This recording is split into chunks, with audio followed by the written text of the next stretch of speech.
सब मिल सामा खेलबो गे शोभा सामा खेलबो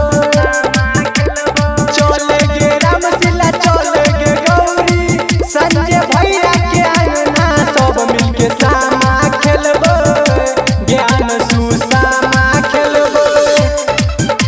recording by SS music Hajipur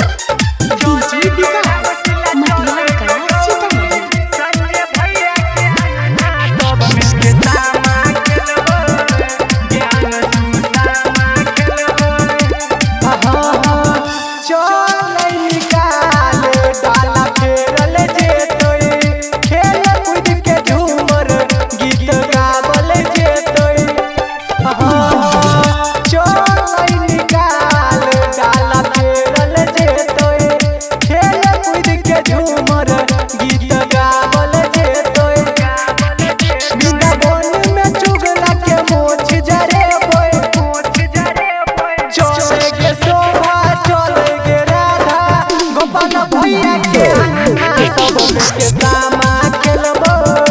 गे कंचन सामा खेलबो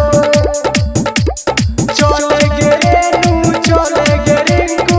गणेश भैया के अंगना सब मिल के सामा खेलबो गे शीला सामा खेलबो। Recording by SS music Hajipur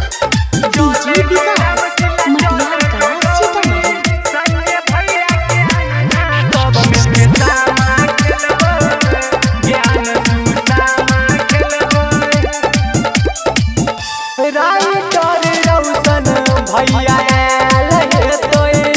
सामा चकेबा गीत लिखायल तोय शंकर अशोक भैया आयल तोय सामा चकेबा निमन गढ़ने तोय तुम परमेश्वर भैया सब बेर बनेबो चले गे हीरा चले गे मीरा सूरज भैया के अंगना सब मिल के सामा खेलबो गे संध्या सामा खेलबो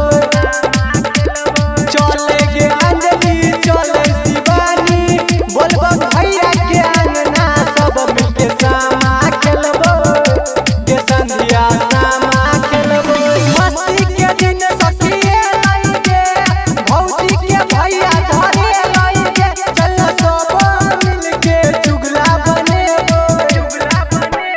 चल गे सीता चल ना सविता अरुण भैया के अंगना सब मिल सामा खेलबो गे शोभा सामा खेलबो चले गे रामशिला चले गे गौरी संजय भैया के अंगना सब मिल के सामा